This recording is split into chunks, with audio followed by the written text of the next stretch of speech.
শুভ সকাল আমার প্রিয় ফ্যামিলিরা। আশা করি তোমরা সবাই ভালো আছো আর আমিও ভালো আছি।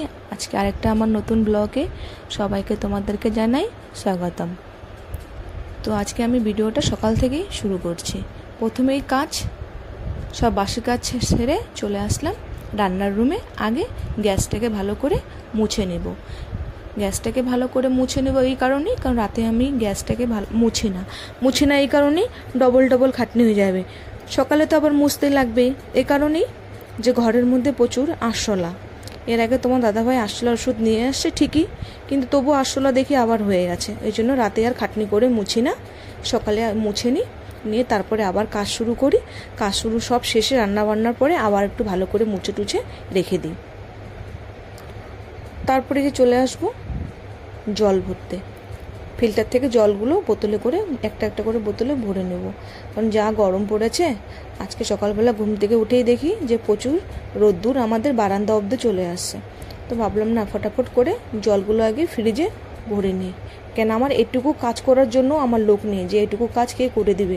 দেখছো আমার মেয়েও ছোট, আর তোমার দাদা ভাইয়ের কথা বাদ দাও, কিচ্ছু করবে না, এক গ্লাস জল পর্যন্ত নিয়ে খাবে না। আমাকে এখন বলতেছে যে দাদাভাই পিছন দিক দিয়ে আমার সাথে ঝগড়া করতেছে, বলতেছে তুমি এখনও কেন ফ্রিজে জল ভরনি। আর এদিকে দেখো কালকে রাতে যে আমি বাজার করেছি, বাজারগুলো এখনও আমার গুছানো হয়নি। কি অবস্থা দেখো, জানি না বাজারগুলো কি অবস্থা হয়ে গেছে। তো যে কলমি শাক এনেছি, মিষ্টি কুমড়ো, মূলো আর কাঁচা লঙ্কা। জানি না আমাদের এখানে কাঁচা লঙ্কার এত কেন দাম। কালকে কাঁচা লঙ্কা আমি 30 টাকা পোয়া নিয়ে আসছি। এদিকে নিয়ে চলে আসি কুয়াশ নিয়ে আসছি, পটল, ভেন্ডি, এদিকে আদা রসুন, মানে যা যা লাগে টুকিটাকি সব নিয়ে আসছে, খালি আলুটা বাদ দিয়ে। কেন আলু আমি 5 কিলো নিয়ে আসলে আমার 1 সপ্তাহ চলে যায়। এটা হলো বটবটি। তো আজকে দেখি কি রান্না করব। তো এদিকে দেখো বাজার গুছাতে আমি এদিকে বুঝতে পারিনি যে টাইম কত হয়ে গেছে। দেখি 9:30 বেজে গেছে। তাড়াহুড়া করে কালকে রাতে একটু আটা রেখেছিলাম ফ্রিজের মধ্যে মেখে, সে আটাটাকে বের করে এখন মেখে আমি একটু টিফিন করে দিব আর একটু ভাজিয়ে দিয়ে দেবো। এর মধ্যে তোমার দাদাভাই আবার চিল্লাচ্ছে যে আমার জন্য 2টা পরোটা করো। তো আমি বলছি একদম টাইম নেই, মেয়েকে আমি আগে স্কুলে পাঠাই দিই, তারপরে তোমাকে আমি কিছু করে দেবো। পরোটা খেতে চাও যদি করে দেবো। আর এই গরমে কি ইচ্ছে করে বলো এরকম রান্নার রুমে এসে।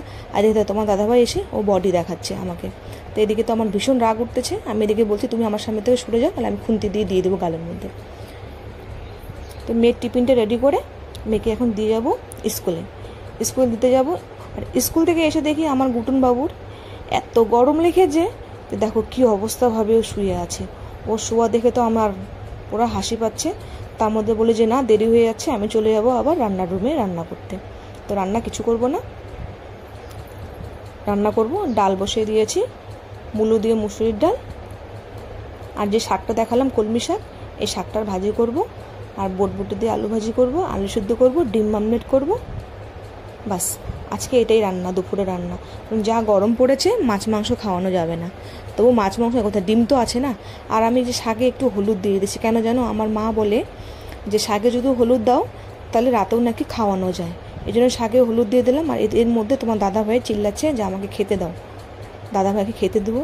দাদাভাইকে খেতে দিয়ে আমি আবার চলে যাব কাপড় কাচতে।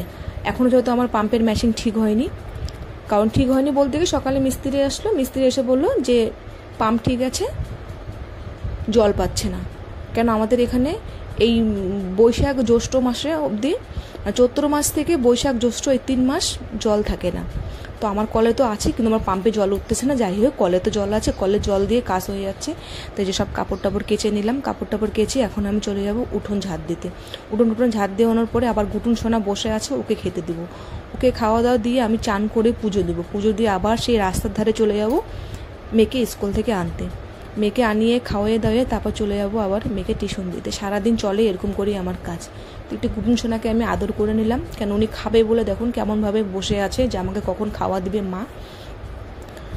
তো এদিকে আবার উঠোন ঝাড় দিয়ে চলে যাব গুটুন সোনাকে খেতে দিতে। আগে গুটুন সোনাকে খেতে দেবো, তারপরে আমি চান করতে যাবো। এখন চান করবো, পুজো দেবো, দেরি লাগবে। তো গুটুন সোনাকে খাওয়াটা দিয়ে যাব। আর এদিকে আমি ভিডিওটা আর বেশি বড় করতেছি না, কারণ জানি না কত বড় হয়ে গেছে ভিডিওটা। ছোটোই করতেছি ব্লগটা, আর বেশি বড় করতেছি না। আর নতুন তো বুঝতেই পারছো, ভয়েসটা ঠিক মতন দিতে পারছি না, তো তোমরা কেউ কিছু মনে করো না। আমার পাশে থেকো। আর যারা যারা এখনও আমাকে সাবস্ক্রাইবার করোনি, সাবস্ক্রাইবার করে দিও। যত আমি নতুন, ভয়েসটাও আমি ঠিক করে বলতে পারতেছি না, মানে কীভাবে যে আমি বলবো ঠিক মতো এডিটও করতে পারি না।